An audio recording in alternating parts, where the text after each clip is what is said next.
Selamat pagi dan salam sejahtera untuk kita semua.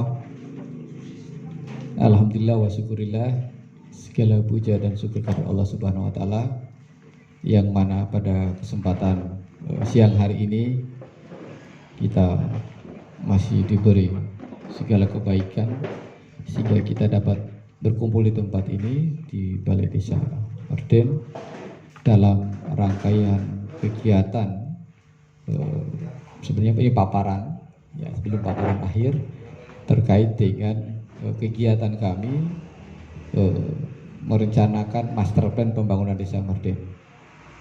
Yang kami hormati Pak Kepala Desa Merden beserta seluruh jajarannya, Ketua BPD Desa Merden, Bapak Ibu, tokoh agama, tokoh masyarakat, tokoh pemuda, tokoh budaya, tokoh adat Desa Merden. Izinkan kami memfasilitasi pembukaan acara paparan master plan pada kesempatan hari ini, dan nanti karena waktu sudah setengah 12, mohon izin Pak Kades untuk membuka acara ini dengan resmi. Waktu dan kesempatan kami persilakan. Assalamualaikum warahmatullahi wabarakatuh.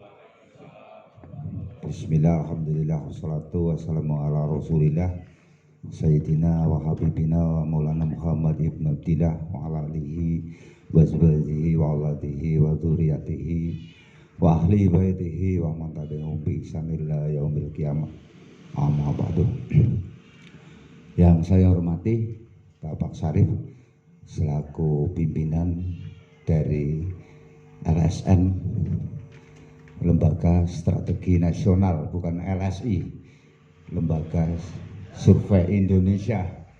Jadi ini Lembaga Strategi Nasional, dan beserta stafnya yang saya hormati juga, serta Bapak Ketua BPD Pak Maryun Sumantri SPD dan jajarannya yang saya hormati, rekan-rekan perangkat tak lupa semuanya saja yang kami hormati juga, tokoh pemuda atau karang taruna, tokoh masyarakat, tokoh budaya, mungkin ekonom ya di sini, Mas Reza, mereka muda tapi seorang entrepreneur ya, pembisnis ya.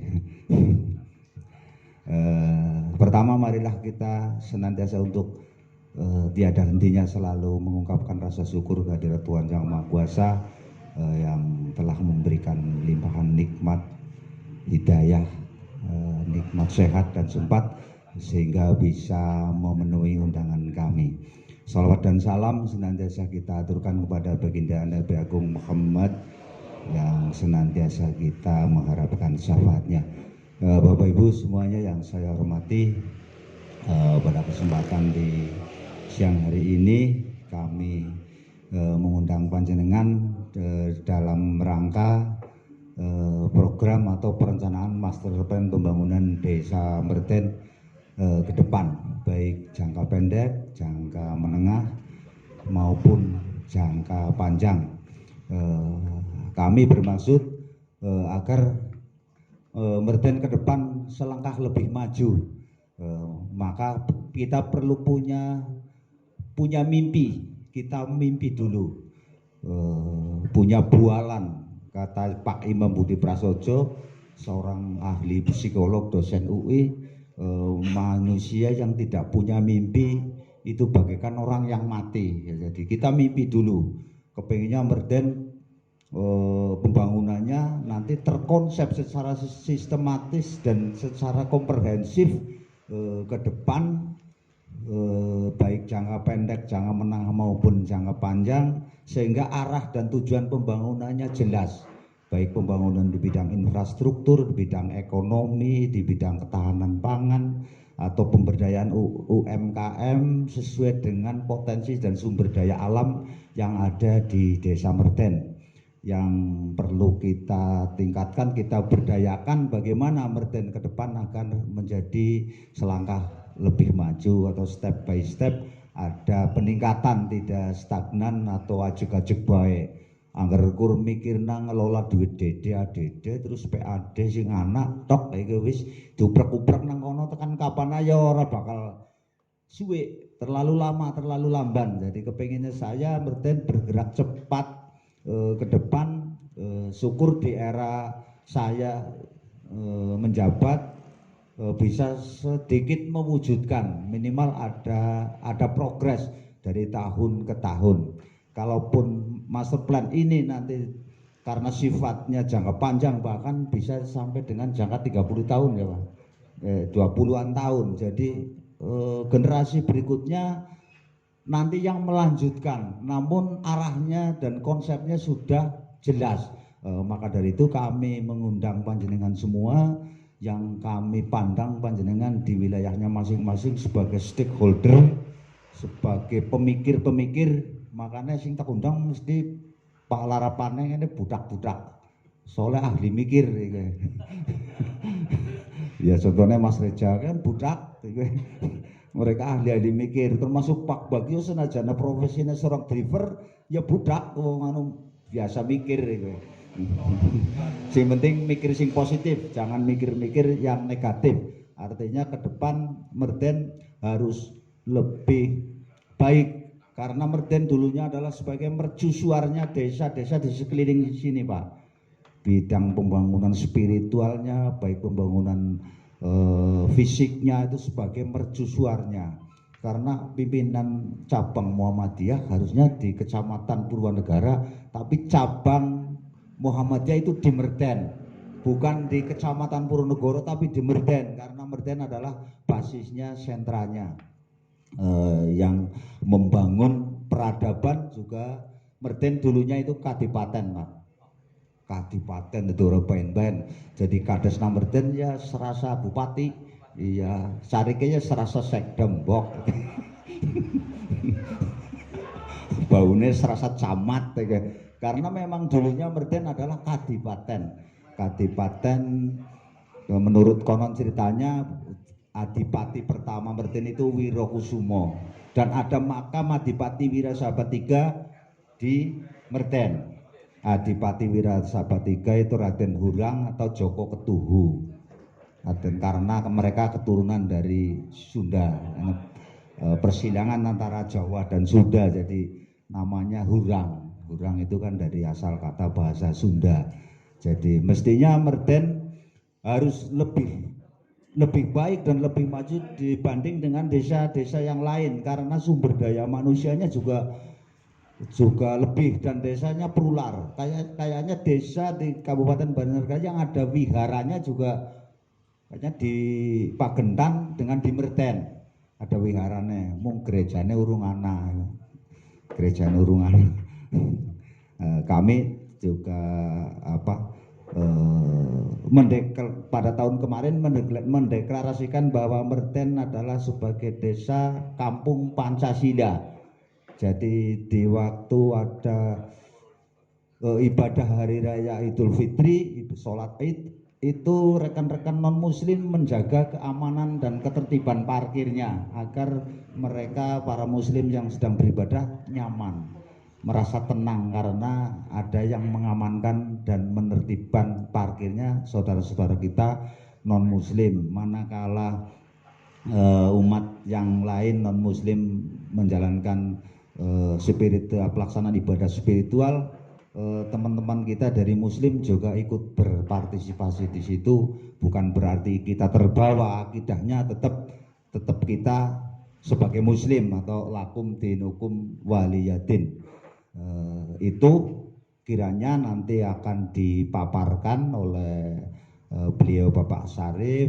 Merten ke depan mau diapakan, mau bagaimana, kami membutuhkan sumbangsih pemikiran dari panjenengan, karena kami tanpa panjenengan semua tidak bisa apa-apalah, tidak ada apa-apanya seorang sadar ya, yang latar belakangnya saya pendidikannya juga S3 Pak, SD, SMP, SMA, cuma itu. Sedangkan masyarakat kami ada yang doktor, ada yang S2, kadusnya saja S2 tapi belum selesai, sariknya perangkatnya rata-rata sarjana Pak. Kami hanya SMA, jadi secara keilmuan saya di bawahnya perangkat saya.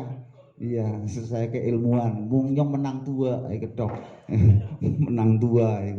Kalau untuk era sekarang kami ya sudah ibaratnya ya bukan generasi milenial lagi, cuma ya tetap berusaha mengimbangi dengan peradaban yang ada atau menyesuaikan dengan generasi-generasi saja agar bisa mengikuti saja ya. Itu saya punya saudara Mas Novi Ali Nurmansyah, beliau juga pemikir itu yang berkacamata kan budak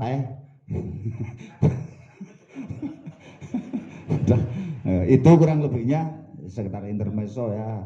Mohon maaf bila kata-kata kami kurang berkenan, kami mohon maaf yang besar-besarnya, dan kami akhiri wastabiqul khairat wa billahi taufik wal hidayah. Wassalamualaikum warahmatullahi wabarakatuh. Terima kasih Pak Kades yang telah membuka dan memberikan semangat bagi kita semua. Kita kasih aplaus untuk Pak Kades kita.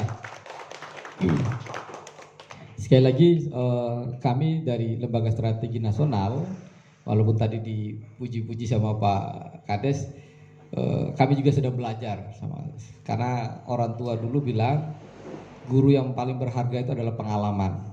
Dan walaupun Pak Kades ijazahnya cuma SMA, tetapi pengalamannya sudah profesor doktor saya kira. Kenapa? Ya buktinya beliau terpilih menjadi Kades kan gitu ya.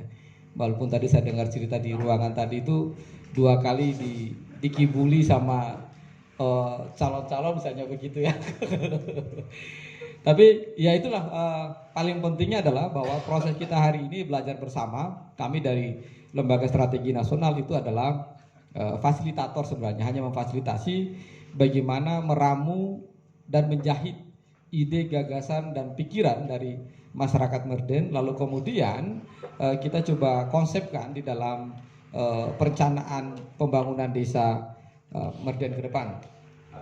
Mohon izin Bapak Ibu semua, nanti saya akan memaparkan dalam perspektif bagaimana konsep perencanaan ini, lalu kemudian nanti ada tim saya, Mas Guru nanti akan memaparkan soal desain master plan-nya. Setelah kami akan memberikan pengantar soal perencanaan ini. Nah, Bapak Ibu semua, dalam konsep perencanaan ada 2 undang-undang sebenarnya yang melatar belakangi kenapa penting kemudian desa itu harus menyusun perencanaan tuh yang sifatnya sinergi dengan perencanaan pembangunan nasional. Kita tahu hari ini kita sudah tidak punya GBHN, yang menjadi pedoman kita itu adalah RPJMN ya, RPJPN, keputusan-keputusan politik yang dilakukan oleh pemerintah pusat melalui presiden. Nah, kita punya Undang-Undang 25 tentang sistem perencanaan pembangunan nasional yang kemudian di dalam seluruh proses perencanaan nasional kita, mau desa, kabupaten, kecamatan, provinsi, itu mengacunya kepada undang-undang ini ya. Lalu kemudian dalam konteks desa, sejak Kementerian Desa hadir, lalu kemudian muncul pertama itu dalam Kementerian Dalam Negeri Permendagri nomor 114 tentang pedoman pembangunan desa, yang hari ini juga diperkuat ya, bukan dinegosiasi tapi diperkuat oleh Permendes tentang pedoman pembangunan desa juga ya, yang mengatur lebih detail soal itu. Nah, yang paling penting di dalam Permendagri 114 itu diperintahkan sebenarnya bahwa desa itu perlu melakukan pengkajian terhadap potensi dan tipologi desa. Itu ada prasyarat. Nah, di dalam kalau mengacu Permendagri 114, kepala desa terpilih sebelum menyusun RPJMDes ya, itu diperintahkan harus membentuk yang namanya Bapeda kecil. Ya. Saya nggak tahu di Merden sudah dibentuk apa belum, tapi syarat-syaratnya sudah ada. Apa namanya? Tim pengkaji potensi desa, data potensi desa. Itu sebagai tim kerja yang menjembatani ide-ide masyarakat sebelum RPJMDes itu disusun. Karena RPJMDes itu adalah pengejawantahan visi misi dari kepala desa. Karena kepala desa punya visi misi, maka visi misi itu biar bisa pijak ke buminya, maka disusunlah RPJMDes. RPJMDes ini biar tidak hanya sekedar mengcopy paste, menggugurkan kewajiban administratif, maka di tengah-tengah ini ada yang namanya tim pengkaji data potensi desa. Dialah yang bekerja bagaimana menjahit seluruh pikiran, gagasan, ide-ide masyarakat di seluruh dusun yang ada di desa Merden tadi itu untuk dirumuskan apa saja program strategisnya dan tematik pembangunan desa Merden ya selama masa jabatan kepala desa. Nah, ini tadi yang saya sebutkan setelah Permendagri 114 dikuatkan ada Permendes nomor 21 tentang pedoman umum pembangunan desa. Ini menjadi rujukan seluruh desa di Indonesia di dalam hal bagaimana merumuskan pembangunan desa tadi itu. Nah, istilah kami bahwa baik Permendagri maupun Permendes tidak bisa, kalau saran kami Bapak Ibu kakak, tidak boleh itu ditelan utuh-utuh. Karena apa? Kembali ke definisi desa. Desa atau dengan sebutan nama lain. Artinya apa? Desa itu punya ciri khas sendiri-sendiri. Desa itu punya potensi masing-masing. Desa itu punya kekuatan dan bahkan kelemahan masing-masing.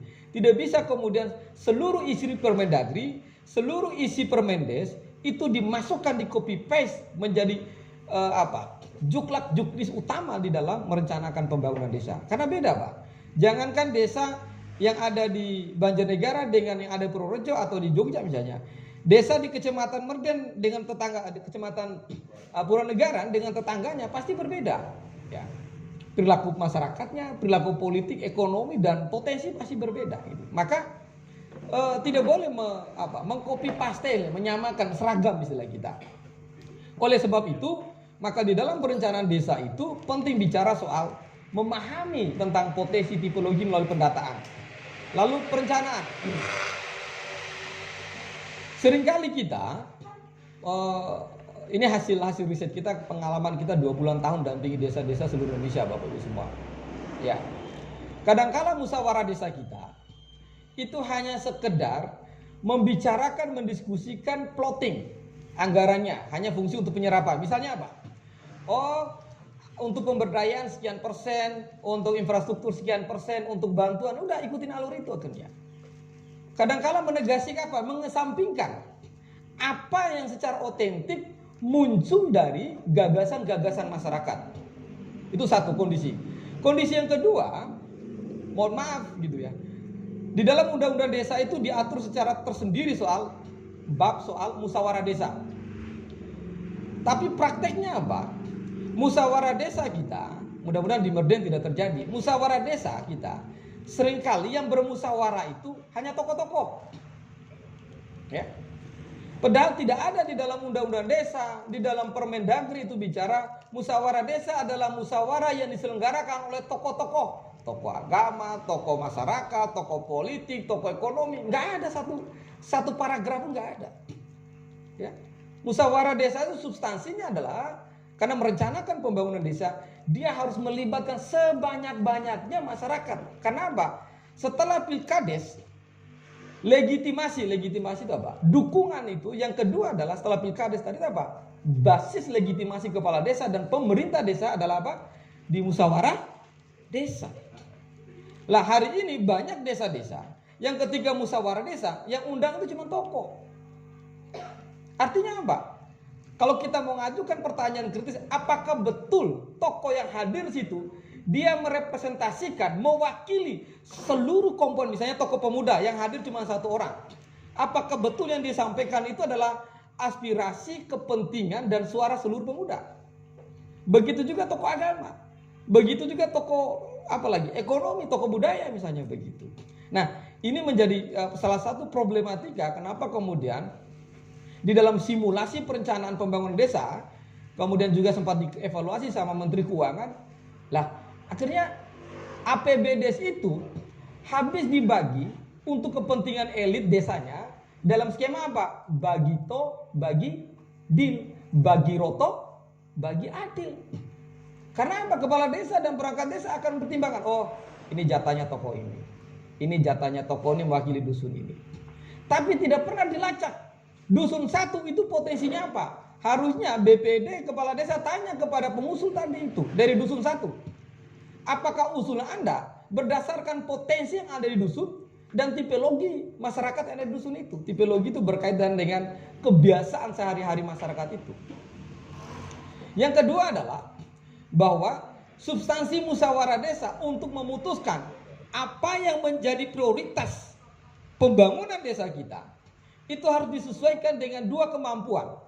Kemampuan pertama adalah kemampuan finansial, ruang fisikal APBD kita. Kemampuan kedua adalah kemampuan daya dukung masyarakat ketika program ini mau dieksekusi. Ya, ini yang paling penting di dalam kita merencanakan pembangunan desa. Ini adalah dasar hukum. Nah, konsep hari ini merencanakan desa di dalam, apalagi kita setelah menghadapi COVID yang berkepanjangan, ya, yaitu bicara soal 3 poin yang hari ini juga masih ada di dalam APBD ya. Pemulihan ekonomi nasional sesuai dengan kewenangan desa. Ini perintah konstitusinya. Maka ketika bicara soal pemulihan ekonomi, maka kita ditarik di desa, tentu kita bicara bagaimana memulihkan ekonomi desa. Logika itu harus masuk ke setiap bermusyawarah merencanakan pembangunan desa. Tidak lagi hanya dengan cara menyiapkan obat paracetamol. Tahu Bapak Ibu paracetamol? Apapun sakitnya, pasti yang cari pertama paracetamol. Dia hanya mengurangi rasa sakit sebenarnya. Artinya apa? Kita salah mendiagnosa ketika kemudian bicara soal pemulihan ekonomi desa, lalu kemudian kita hanya main dengan skema memberi bantuan. Sesungguhnya itu tidak menyelesaikan akar persoalan kan gitu. Ya. Yang kemudian tiba-tiba banyak orang yang mengaku miskin ketika ada form DTKS dan KMS kan. Ya. Tiba-tiba ngaku miskin dipasang gitu ya.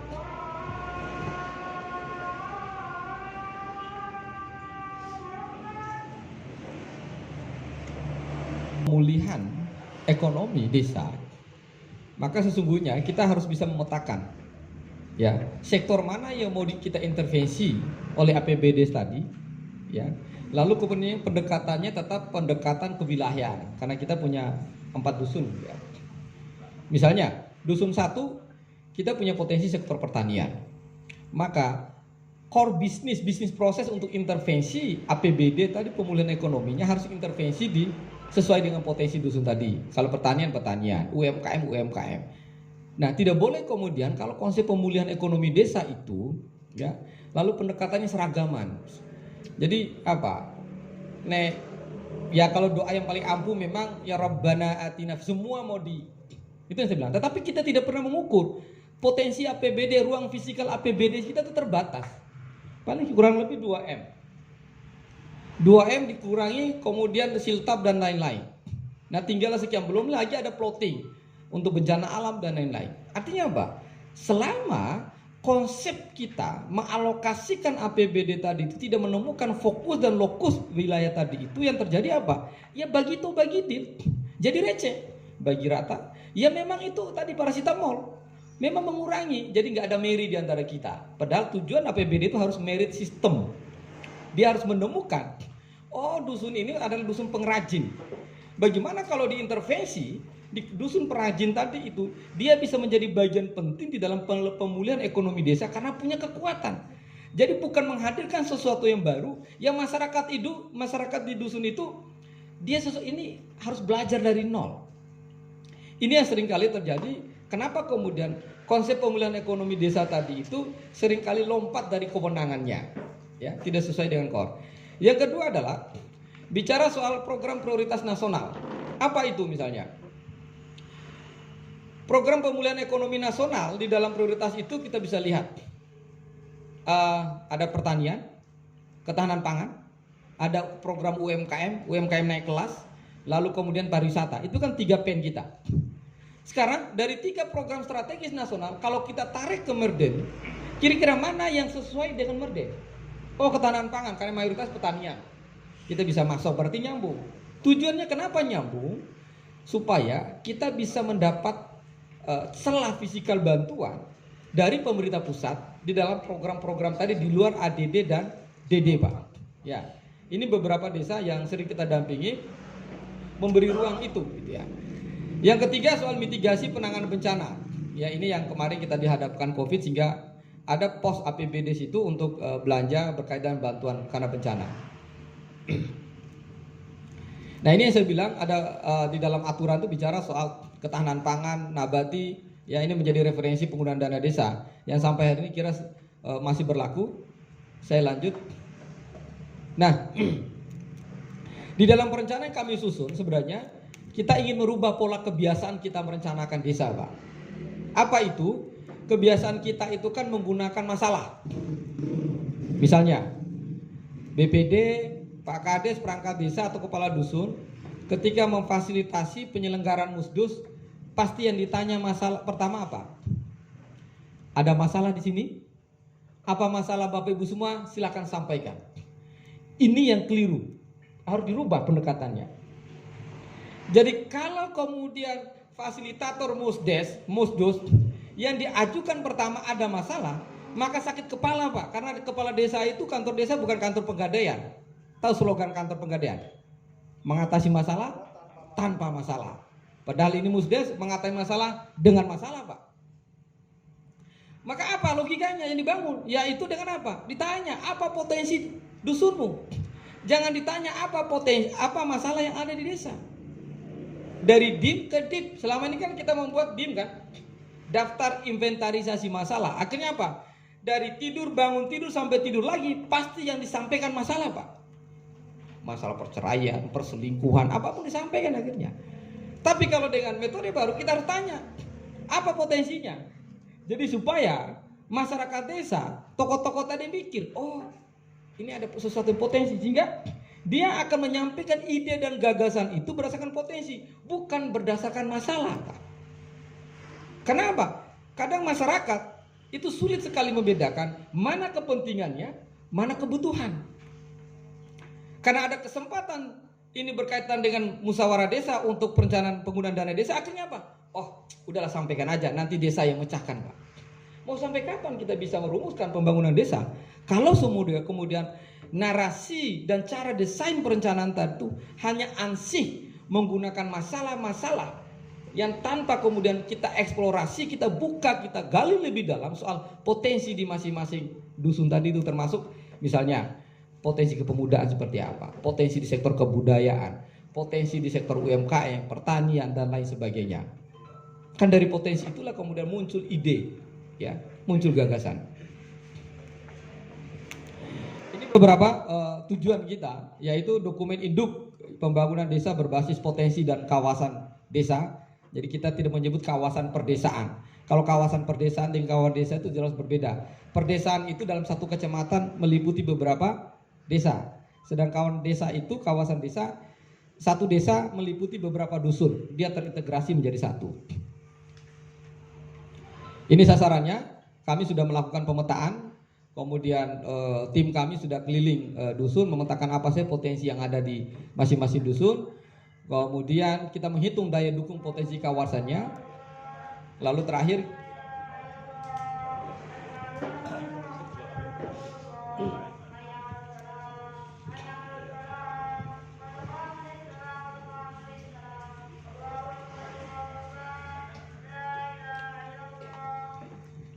kemudian salah satu outputnya kita menyusun master plan desa. Master plan desa ini salah satu output dari proses yang kami kerjakan selama beberapa bulan terakhir. Ya, ini ruang lingkup. Nah, ini yang kita maksud. Yang tadi pendekatan awalnya harus pakai DIP, ya, daftar inventarisasi potensi. DIM itu digunakan di internal pemerintah desa, tidak ke eksternal. Untuk apa? Untuk merumuskan skala prioritasnya. Ya, jadi DIP dulu, keluar itu DIP, pertama DIP. Besok kalau musdus, ya sederhana aja. Kalau musdus itu ngundang semua aja warga. Yang ditanya, kita kan udah punya daftar peserta musdus itu. Ini kelompok tani, PKK, Karang Taruna, ibu-ibu dan KWT misalnya, KP3A dan lain, tak tanya. KWT, kelompok wanita tani, apa potensi? Biar mikir. Tapi jangan tanya, KWT apa masalahnya? Curhat mereka, Bu. Pasti disampaikan semua itu. Mau kasih 10 halaman pasti isinya masalah semua. Sementara sumber daya manusia kita di perangkat desa kan terbatas. Berapa orang, Pak? 20-an orang jumlah penduduk. Kan tidak mungkin 13.000 masalah hanya dipecahkan oleh 20 orang. Itu mission impossible, tidak mungkin. Gak mungkin, Pak. Itu. Maka apa caranya? Caranya tadi mengklasifikasi potensi tadi, lalu didiskusikan dengan mereka. Pasti muncul gagasan baru. Pasti muncul. Nah, setelah masuk ke desa, baru kemudian kita inventarisasi.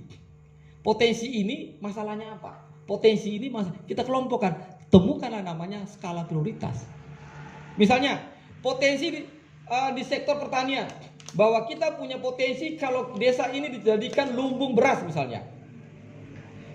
Lalu ditarik, apa masalahnya? Oh, ternyata petani kita itu petani-petani ujur, petani-petani lansia. Contoh misalnya, ini kan masalah.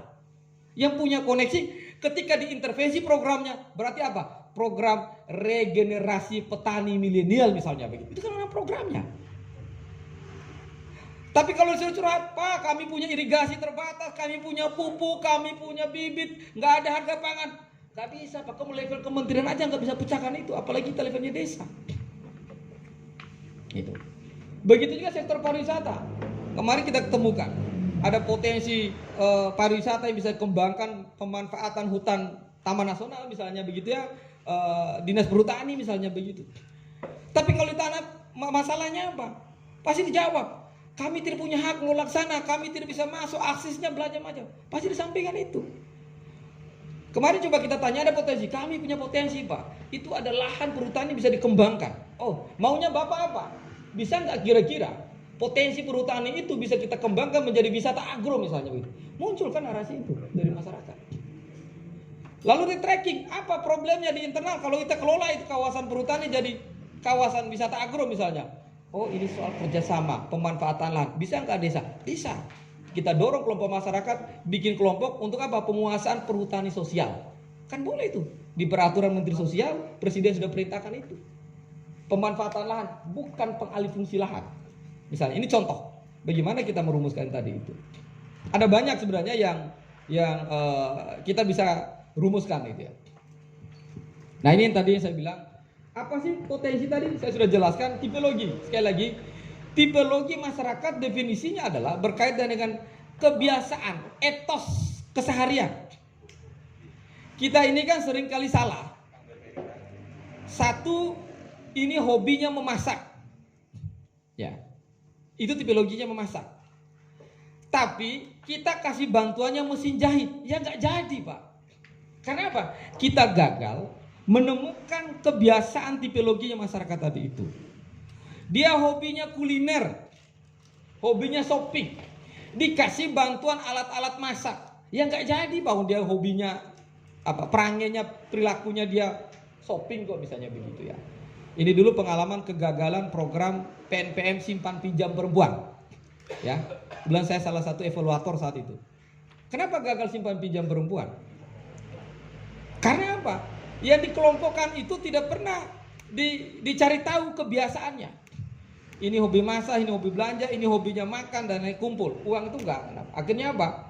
Pinjam saja lakukan, simpan tidak pernah. Gitu ya. Itu dampaknya. Gitu.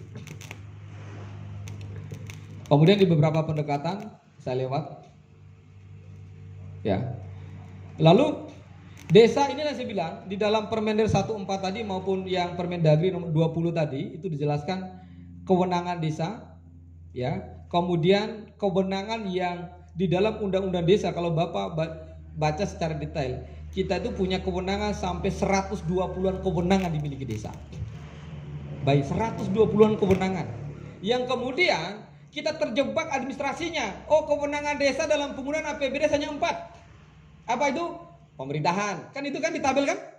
Pemerintahan, pembangunan, pemberdayaan, pembinaan. Itu administrasinya. Baca undang-undang desa dan Permendag tentang kewenangan desa.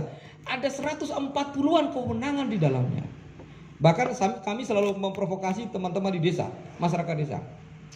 Desa itu boleh melakukan apa saja, kecuali yang dilarang. Apa yang dilarang? Jual beli perempuan, perjudian, miras, buka usaha ilegal. Itu aja. Yang lain boleh, Pak. Coba cek Pak Kades, apa yang tidak boleh di desa? Apa yang tidak boleh? Kenapa?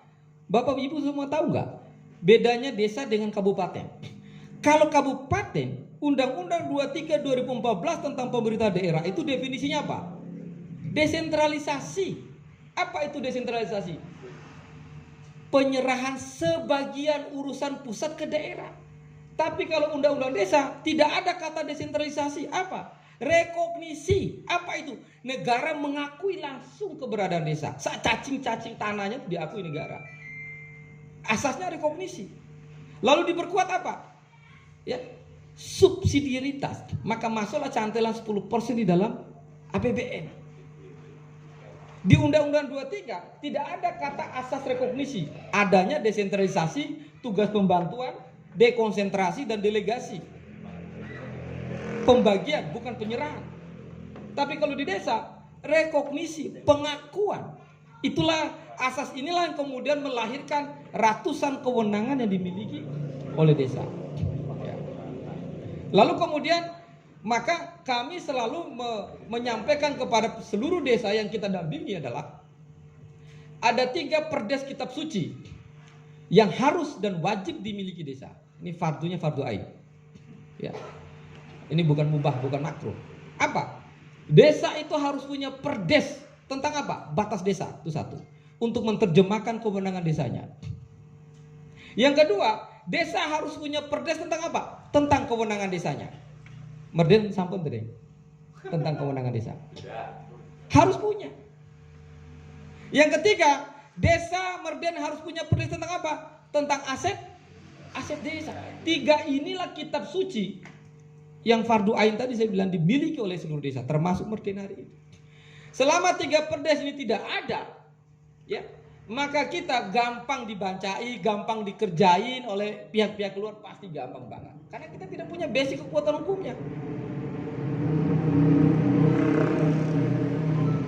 Batas desa, ya, potensi konflik hari ini antara desa dengan supra desa itu berkaitan dengan batas desa.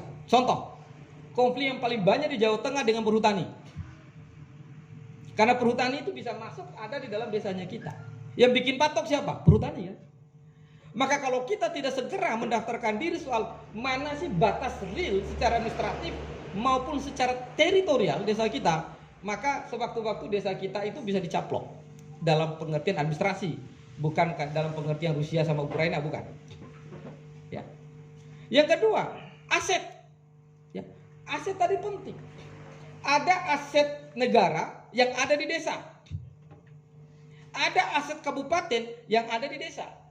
Ada aset provinsi yang ada di desa. Lalu pertanyaannya, bagaimana mekanisme pengelolaan dan perawatan terhadap aset tadi itu? Karena ingat, dana desa tidak boleh membiayai yang bukan menjadi kewenangan desa kan? Itu kan aturannya. Contoh, boleh nggak desa membangun kawasan desa wisata di dalam perhutani? Boleh nggak? Boleh, tapi dengan catatan kita sudah punya perda kewenangan desa dan perdes kewenangan desa dan aset desa. Maka di dalam undang-undang desa apa yang disebut kewenangan lokal berskala desa itu sudah ada.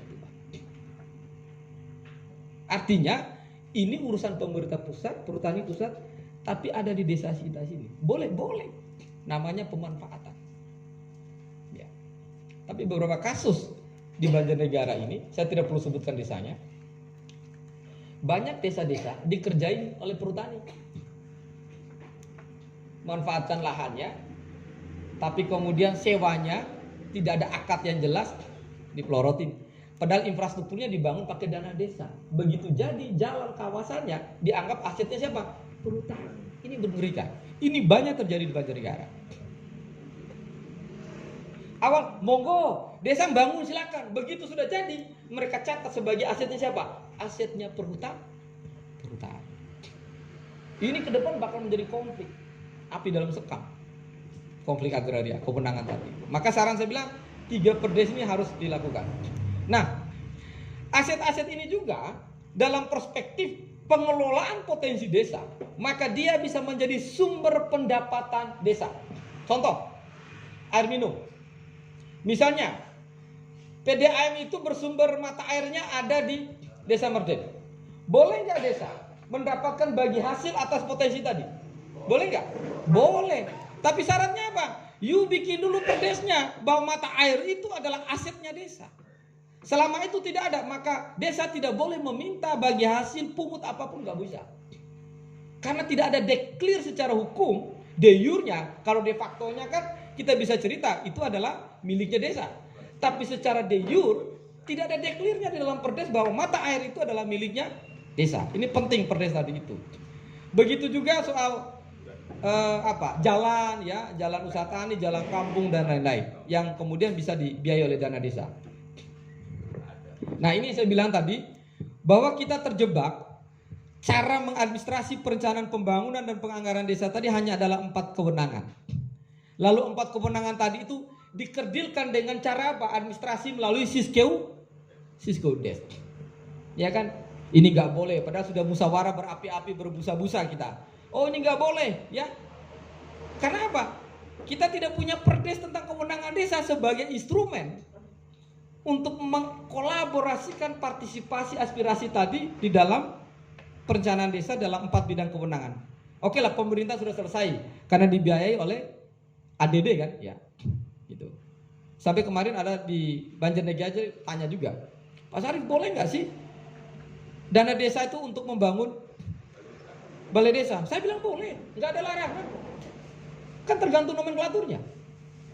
Di Magelang itu, Kabupaten Magelang, dana desa bangun itu balai. Tapi ingat di bawah dia inovasi apa? Bangun balai serbaguna untuk surga desa kan? Dulu kan ada program surga desa, sarana prasarana olahraga desa. Jadi di bawahnya dibikin balai, gedung untuk badminton, untuk olahraga, di atasnya kantor desa. Itu siasat boleh. Pakai apa? Dana desa boleh. Ini soal siasat, ini yang kurang terjadi di desa karena kita terjebak dengan cara-cara administratif yang normatif. Menerjemahkan mentah-mentah apa yang ditulis dalam Permendes tadi itu. Itu boleh, nggak ada yang nggak boleh. Yang nggak boleh itu ya Anda ambil uangnya tapi proyeknya fiktif. Itu pasti kita dikejar sama kakak-kakak. Tahu kakak-kakak? Kejaksaan, KPK, kepolisian, kakak-kakak itulah ya yang neror kita itu. Nah, ini saya bilang tadi di dalam Permendagri 44 ya diatur soal kewenangan desa. Ada banyak, Pak. Ya. Ini ada puluhan. Ada kewenangan berdasarkan asal usul yang tadi Pak Kades ceritakan. Di sini itu salah satu bahkan embrio lahirnya Kabupaten Banjarnegara karena salah satu sebagai adipaten kan, kadipaten. Ya. Tapi saya cek setelah kita pemetaan desa, tidak ada satupun LKD. Nah, ini menarik. Tidak ada satupun LKD di Merden ini. LKD-nya itu lokalnya Desa Merden nggak ada, Pak. Coba cek apa, Pak? Lembaga kemasyarakatan desa kita yang ingenius, maksudnya lahir dari sini nggak ada.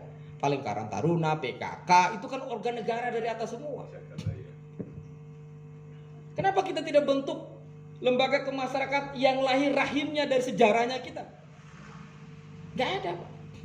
Ini sistem organisasi masyarakat adat. Masyarakat di sini apa namanya?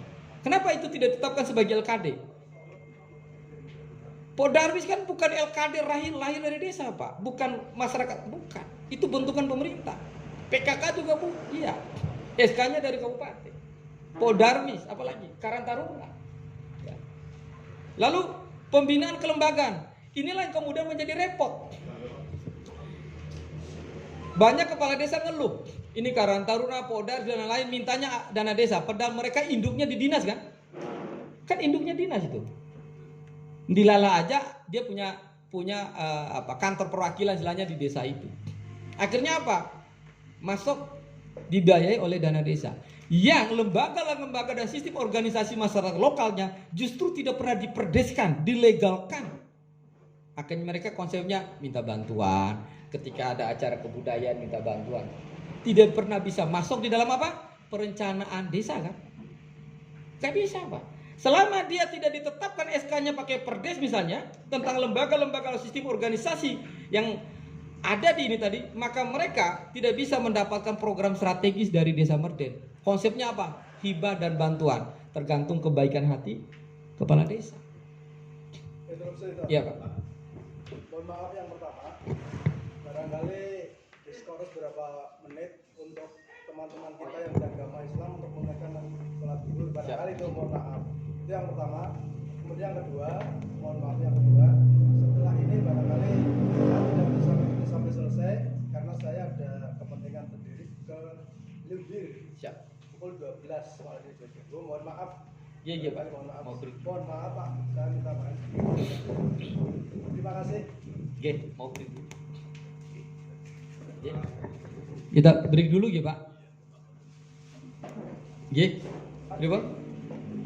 Ya barangkali yang soal Kita break berapa menit Pak? Selagi sholat sama makan siang?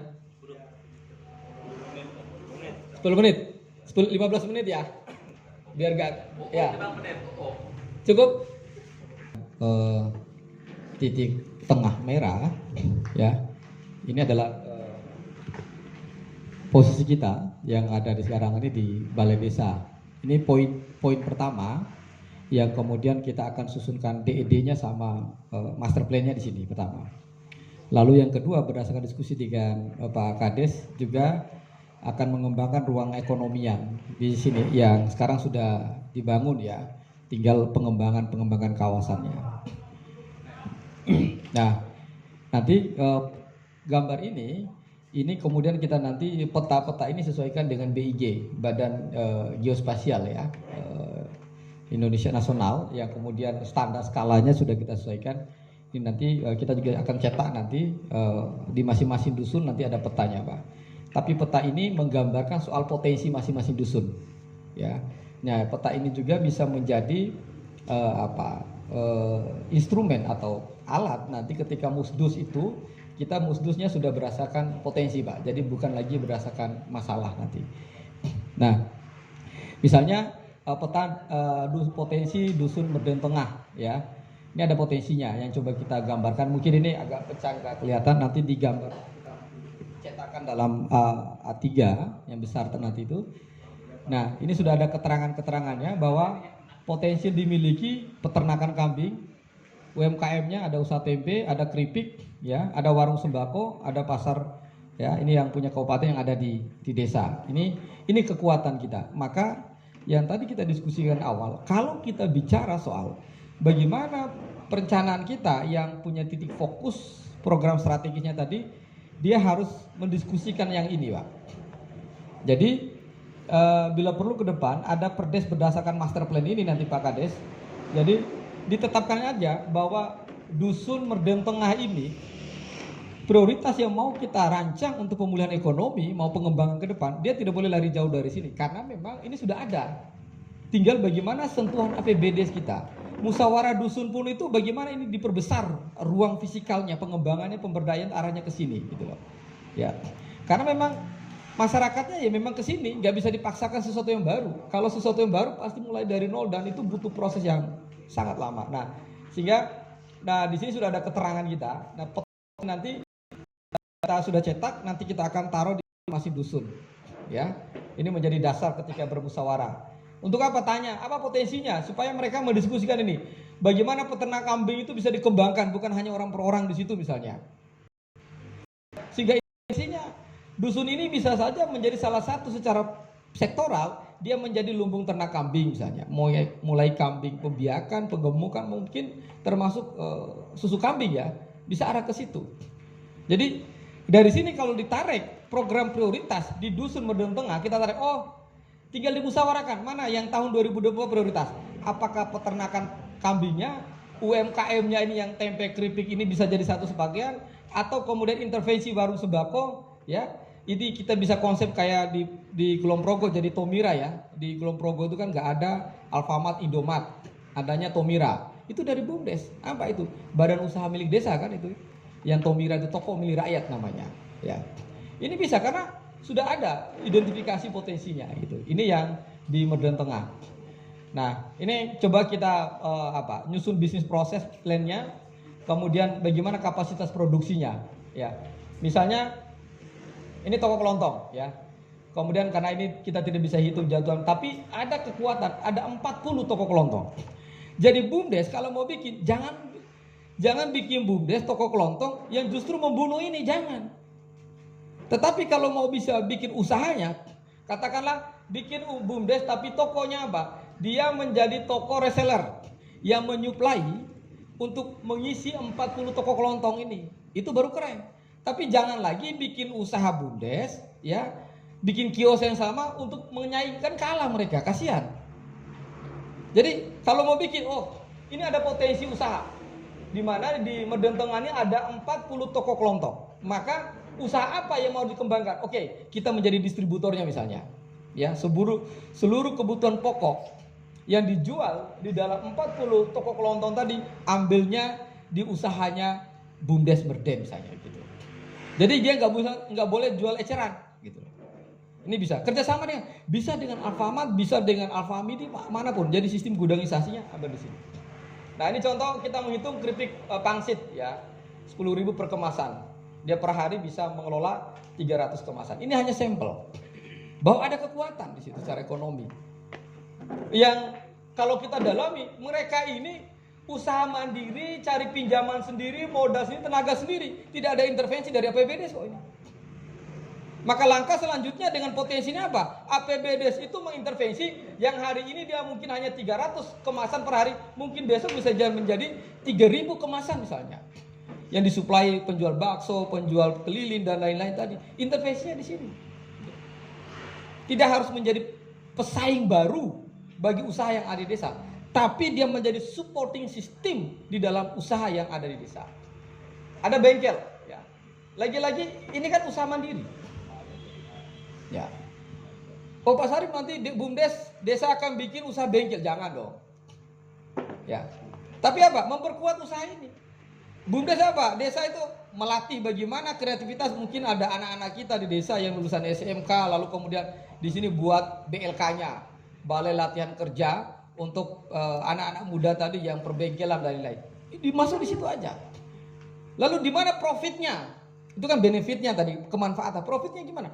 Mungkin ke depan desa ini bisa menjadi agen untuk seluruh alat-alat elektronik, alat mekanik kendaraan tadi bisa masuk di situ. Ada potensi karena ini sini. Ya. Lalu kemudian produksi tempe, ya ini. Ini mereka ini istilah kami ya hidup tanpa desa lah. Mereka jalan sendiri, usaha sendiri. Ada yang terjebak bank plecik dan lain-lain misalnya gitu. Lalu pertanyaannya dari selama ini kita di mana gitu? Ini yang mau kita petakan. Nah, oleh sebab itu, ya peta jalan pembangunan desa Merden tadi itu kita coba klasifikasi, ya dusun 1, 2, 3, 4, 5 ini. 2024 di Merden Tengah, ya pembangunan dan pengembangan ekonomi kreatif berbasis UMKM, karena tadi potensinya ada di sini. Ya, saya bayangkan besok ada SK kepala desa sebelum ada perdes misalnya, atau BPD mendorong ke perdes. Tematik di dusun 1 arahnya ke sini. Dusun 2 pembangunan dan pengembangan dusun sebagai pusat atau lumbung pangan berbasis pertanian perikanan. Karena di Merden Wetan ini basisnya ini.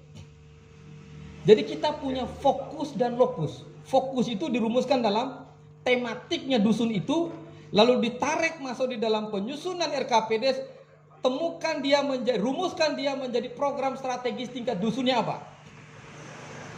Ya, ini. Lalu di 2026 dusun 3, ya, pembangunan pengembangan dusun sebagai sentra kampung kerajinan. Nah, kampung kerajinan ini yang saya bilang tadi, ada kewenangan lokal berdasarkan hak asal usul. Ini kan tidak dilatih oleh desa, tidak dilatih oleh PN. Ini kan muncul dari zaman dahulu, Pak. Warisan. Saya bayangkan ada LKD tentang pengrajin keris kah, pandai besi kah, atau apa misalnya. Kenapa tidak? Masukkan aja supaya apa? Dia punya slot ya di dalam perencanaan dan penganggaran desa, Pak. Ini. Lalu di dusun 4 ya, tahun 2027 kita sebagai sentra lumbung sayur, hortikultura misalnya begitu. Jadi keren sebenarnya kalau kita 5 dusun ini masing-masing punya tematik, punya program sendiri, ya program strategis masing-masing dusunnya, maka tidak ada lagi Meri. Ya, kita rubah Meri, iri hati Meri tadi ke Meri System. Apa Meri System? Kita bikin peta jalannya 5-6 tahun ke depan desa ini akan muncul. Kalau istilah kerennya kan nasional kan one product, one village. Satu desa, satu produk unggulan. Tapi kita tarik dalam kondisi potensinya Merden, maka satu dusun punya satu ciri khas yang mau kita intervensi, kita rancang menjadi program strategis dalam rangka memajukan desanya Merden. Bisa diukur, Pak. Jadi siapapun kepala desa besok tinggal ditanya apa prestasinya, ini barisannya. Di siapapun besok menjabat, maka peta jalannya memimpin. Sekarang kan sudah disetujui lah usulannya para kepala desa kemarin merevisi undang-undang desa, masa jabatannya berapa? 9 tahun. 2 kali 9 tahun berarti 18 tahun. Ya, itu cukuplah. Satu periode saja itu udah bisa menurut saya sangat potensial. Yang penting fokus, Pak. Hindari bagito bagidil, itu kuncinya, Pak. Kalau kita pakai bagito bagidil, ya begini-begini aja, tidak ada perubahan. Tidak ada perubahan. Saya jamin itu tidak ada perubahan. Nah, kemudian ini yang saya bilang, kita sudah masing-masing dusun tadi kita sudah desain petanya, peta potensinya, sudah ada keterangan semua. Ya, ini yang Rawabumu kita juga sudah sebutkan. Ini potensinya. Ada gula aren, kemudian pandai besi, ayam petelur, ya, usaha produksi snack, kemudian ada kuda kepang budayanya, kemudian ada bisa kita plotting ini sebagai salah satu wisata religius misalnya ya, makam Adipati Urang ini yang tadi diceritakan oleh Pak Kades. Kemudian ini Karangkajen. Nah, Bapak Ibu semua, nanti tim saya Mas Guru akan menjelaskan, tapi saya ingin memberi gambaran awal. Pak Sarif, ini dari mana gambar ini? Jadi ini hasil diskusi kita dengan Pak Kades, kemudian dengan beberapa perangkat desa. Pak Kades punya mimpi. Beliau ingin pasca tidak jadi kepala desa, minimal ada 2 instrumen penting yang mau beliau rubah. Yang pertama, mau merenovasi ini balai desa. Ya, ini target pertama kan ya. Yang kemudian ini bisa dikembangkan ke depan. Terus yang kedua itu adalah ruang ekonomi yang ada di bawah itu yang hari ini sudah ini. Itu mungkin pengantar dari saya. Mohon izin Mas Guru selaku tim arsitek untuk menjelaskan ini. Monggo waktu dan kesempatan bersilakan.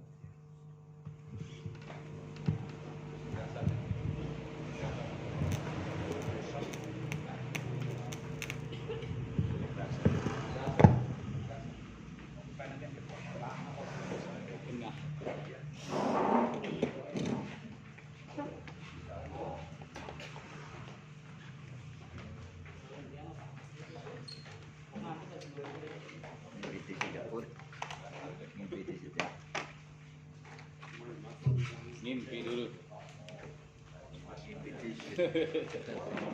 Dari siapa? Sumber.